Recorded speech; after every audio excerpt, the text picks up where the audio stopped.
महापुराण की कथा कहती है, भगवान शंकर का चरित्र कथा है कि जिस बच्चे को, जिस मनुष्य को, जिस स्त्री को, जिस कन्या को, जिस बेटे को, बेटी को, बुजुर्ग को, महिला को, पशु को, पक्षी को, जानवर को, जलचर को, थलचर को, किसी को भी अगर शंकर जी की पूजन करना नहीं आए, आड़ी टेढ़ी भी कर देगा तो भी शंकर भगवान उसको स्वीकार कर लेंगे और शंकर उसको वर प्रदान कर देंगे।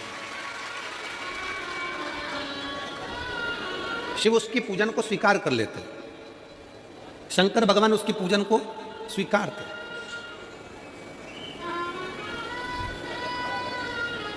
कोई दुनिया में आकर तुमसे कह देना कि मैं बहुत बड़ा, मैं इतना विद्वान हूं कि मैं भगवान की पूजन सबसे अच्छी करता हूं।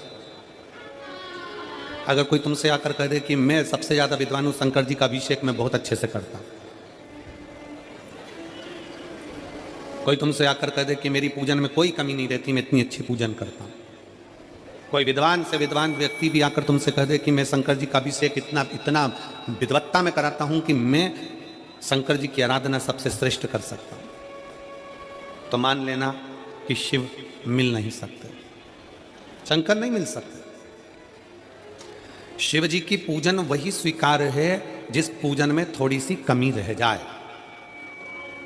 पूजा की थाली लगाकर पशुपति व्रत करने के लिए तुम मंदिर में गए, पूजा की थाली लगाकर तुम शंकर जी के मंदिर में पूजन करने के लिए गए, 16 सोमवार की पूजन कर रहे थे, संकट सोमवार की पूजन कर रहे थे, सोमवार का पूजन कर रहे थे, प्रदोष का पूजन कर रहे थे, सोमवार की अष्टमी का पूजन कर रहे थे, शिवरात्रि का पूजन कर रहे थे, सावन महीने का पूजन कर रहे थे।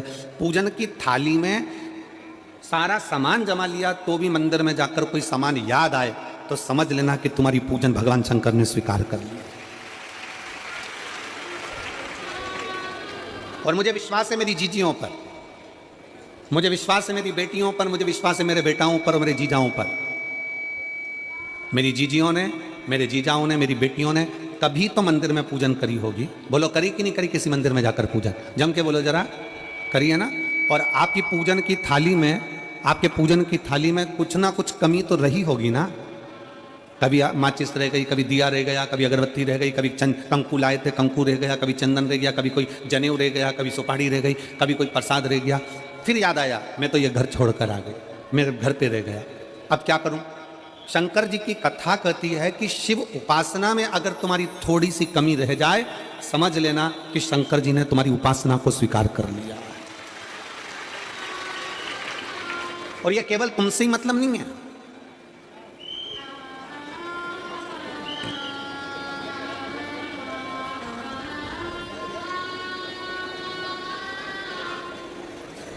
केवल आपसे मतलब नहीं है कि आप ही, आपकी पूजन में ही उपासना में कमी रह जाए। ये शंकर भगवान का वर है, ये शिव जी का वर है। किसको? भगवान नारायण को।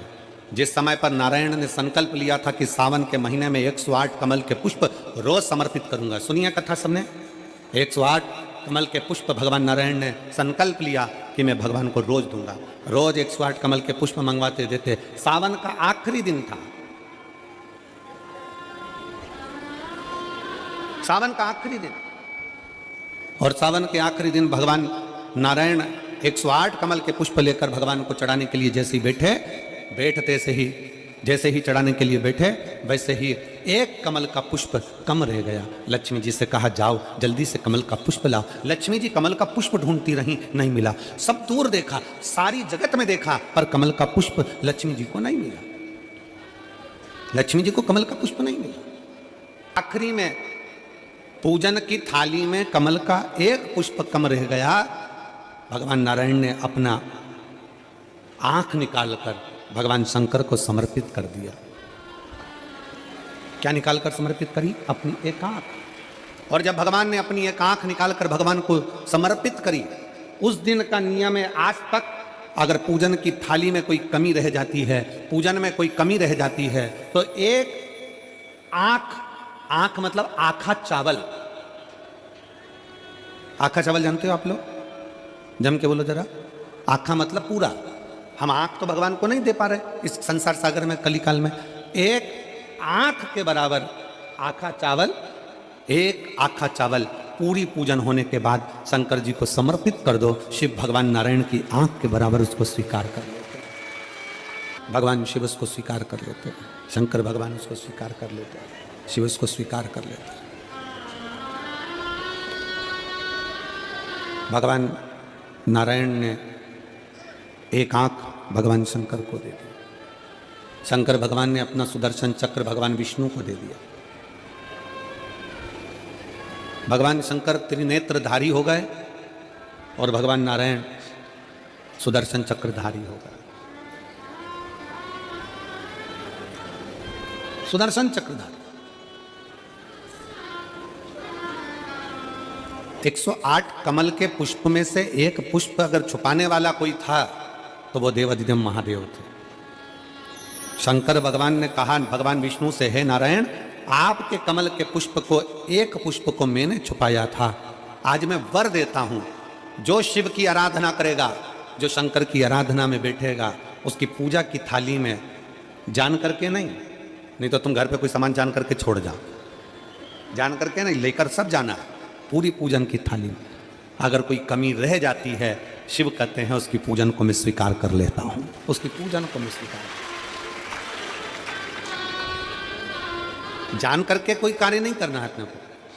नहीं तो तुमने सोचा कि पूजा की थाली में सब कुछ रख लूं, एक सामान घर पे छोड़ दूं, सियोर वाला महाराज जी बोला है, ऐसा काम नहीं करना।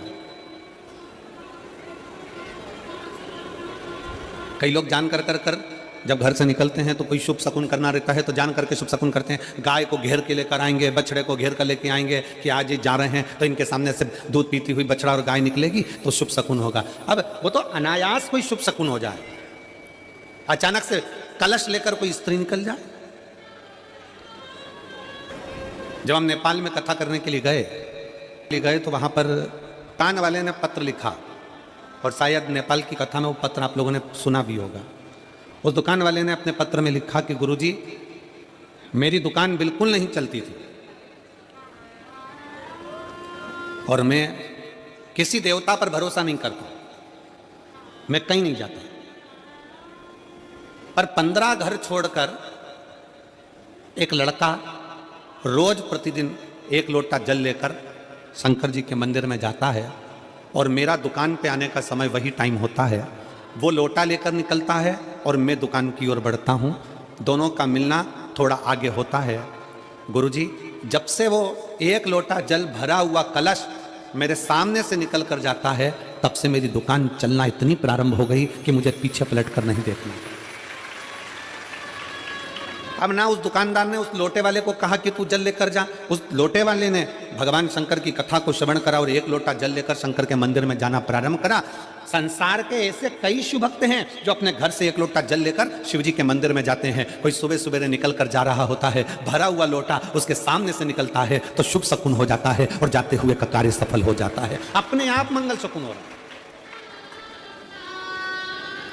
अपने आप मंगल शकुन हो रहे हैं।